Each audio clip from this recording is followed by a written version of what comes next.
wrestling fans, when we look at this Monday Night Raw,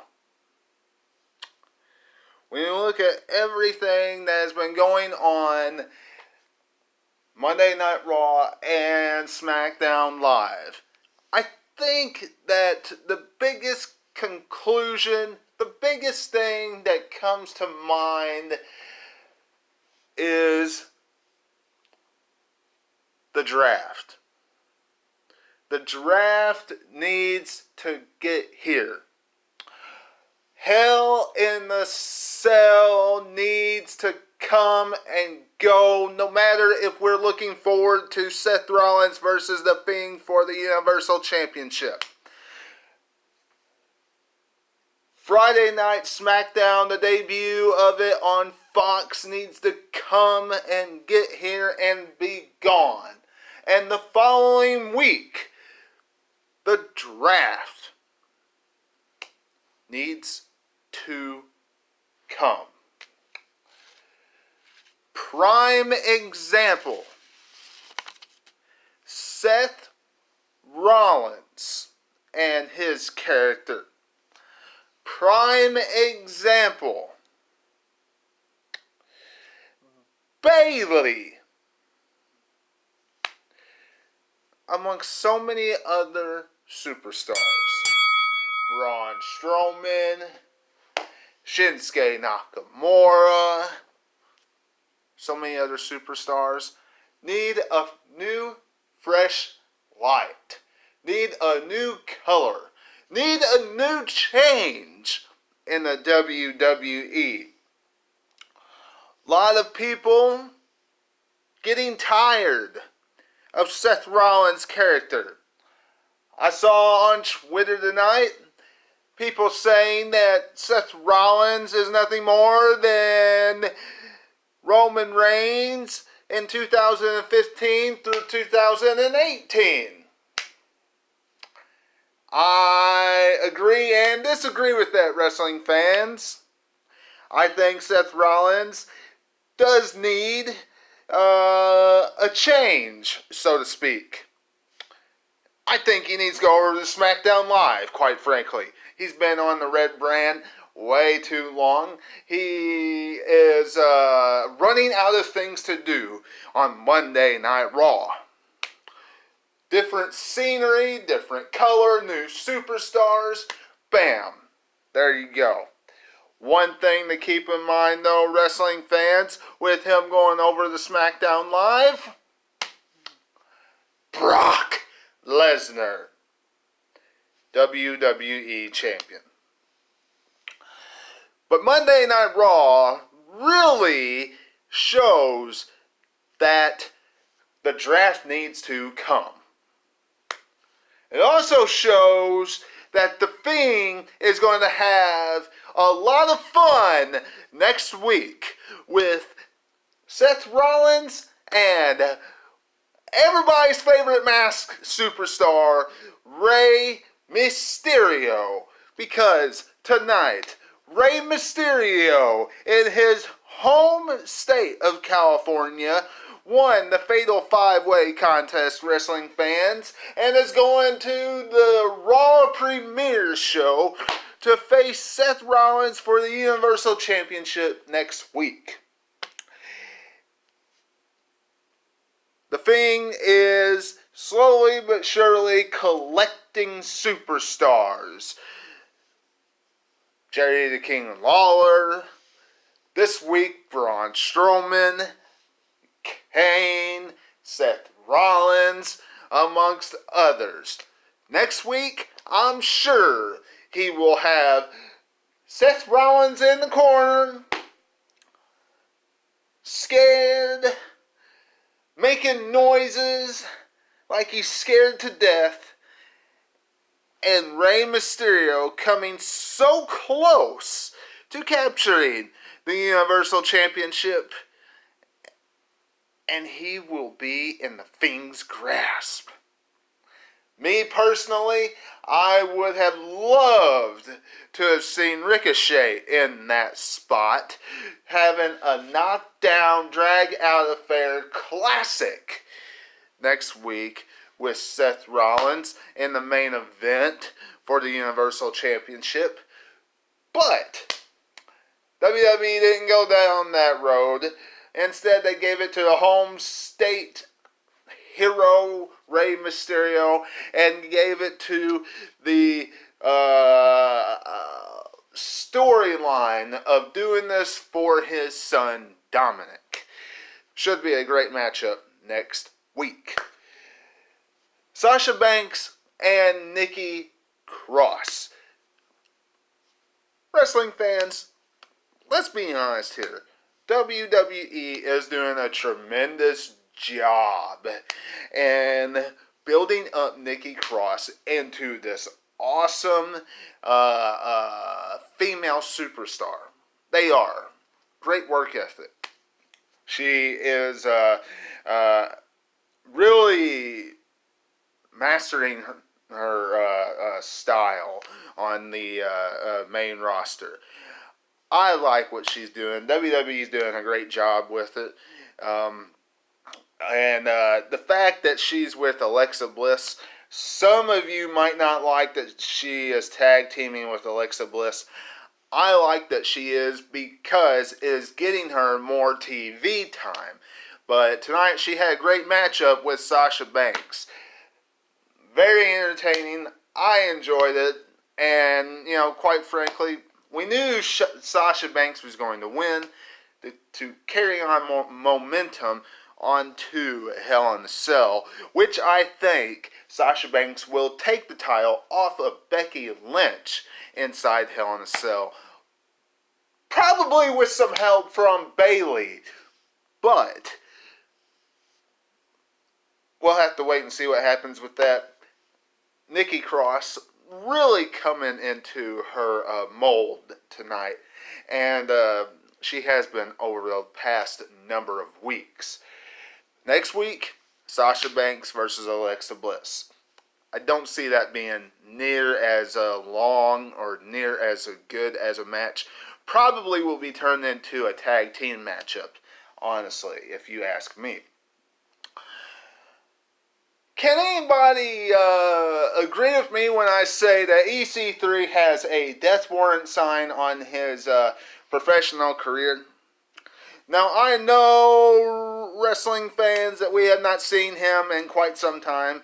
I know that he's probably been on the main event or on WWE Superstars or just been on house shows if you go to house shows. But can you believe that he showed up on Monday Night Raw tonight? EC3 actually showed up on Monday Night Raw. If you actually remember that EC3 was employed by the WWE. And guess what? He jobbed out to Rusev Crush. He puts in some shots on Rusev, but I mean, did it matter? Absolutely not. Rusev victorious very quickly, very impressively. Rusev squashed EC3. Now we probably won't see EC3 for another 6 months. Have to wait and see about that. The Viking Raiders versus the OC. Probably one of the, I won't say the best Viking Raiders matchups, but at least they weren't beating up jobbers. And at least they weren't in some 8-man, 10-man tag team matchup this time. So I was happy about that. Now, you have beaten the club. Please give the Viking Raiders tag team championship matchup. Please. And clearly WWE, you turning them into baby faces did not work, because I did not hear really any from the crowd. You should have kept them heels. I still like them.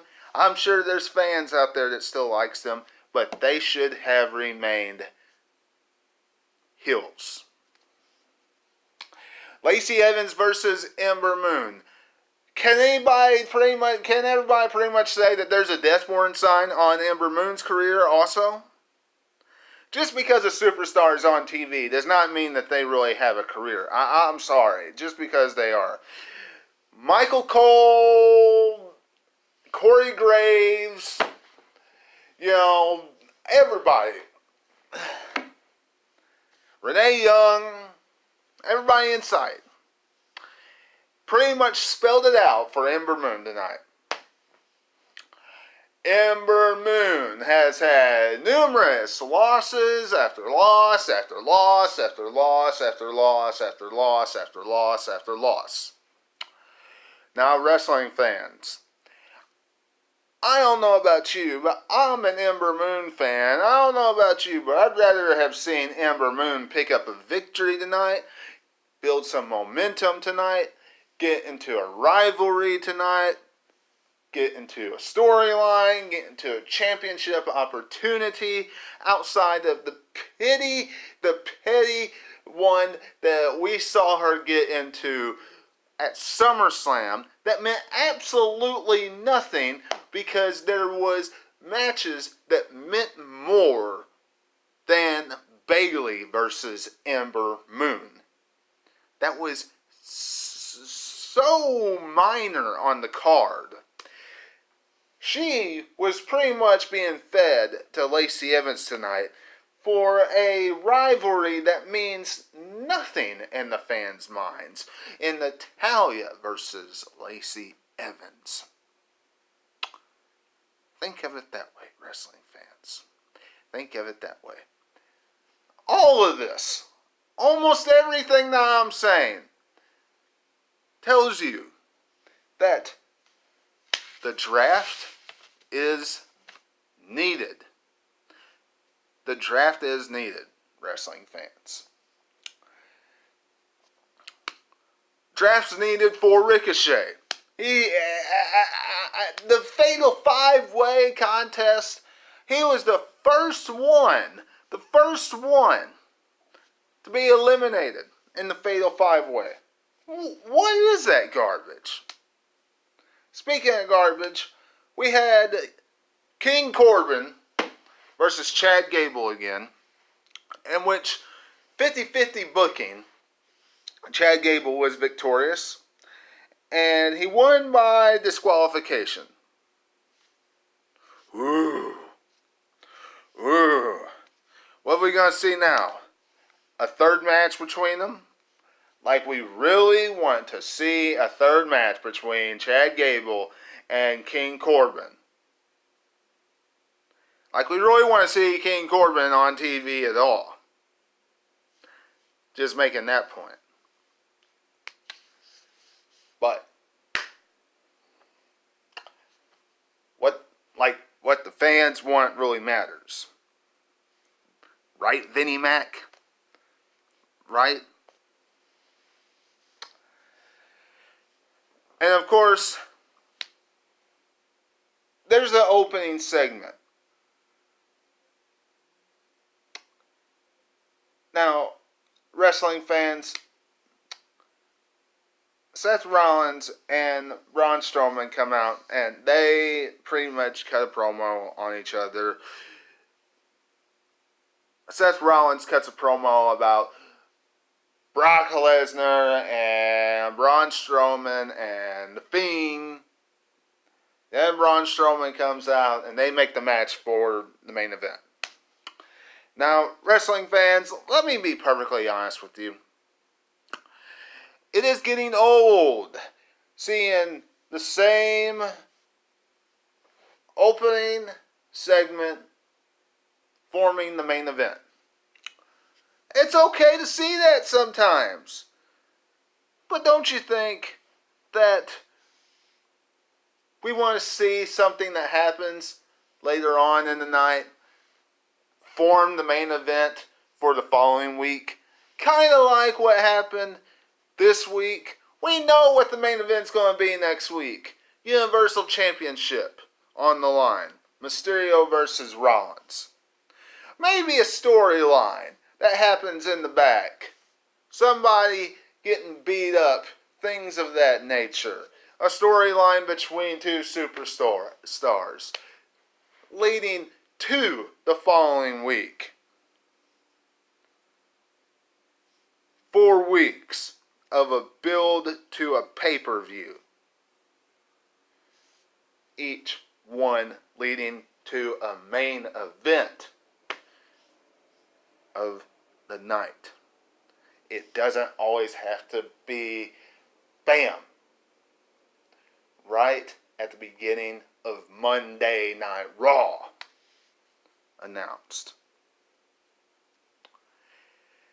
I don't know about you, but that's kind of how I've been feeling about every single week. Us knowing these main events, or them just giving us what the main event's going to be online. Hey, Seth Rollins is facing Braun Strowman in the main event. Hey, The Big Show is facing Braun Strowman in the main event. Remember when they used to do that? Remember when they announced that online a long time ago? Anyway, that was Monday Night Raw. It's time for a change. It's time for the draft. I'm sure when the draft gets in, things will be looking different and better. I'm sure once certain superstars, if Seth Rollins goes to SmackDown and gets into a rivalry with someone else, hopefully people's minds will change. Same can go for Braun Strowman if he goes over to SmackDown. Same can go for Ricochet. Shinsuke Nakamura coming over to Monday Night Raw. Something I would rather see. And then the United States Championship going over to SmackDown Live. Make SmackDown a more wrestling-based show. That's what I would do. But y'all let me know what you're thinking in the comments below. Subscribe, like, comment. And until I see you again, catch you on the other side.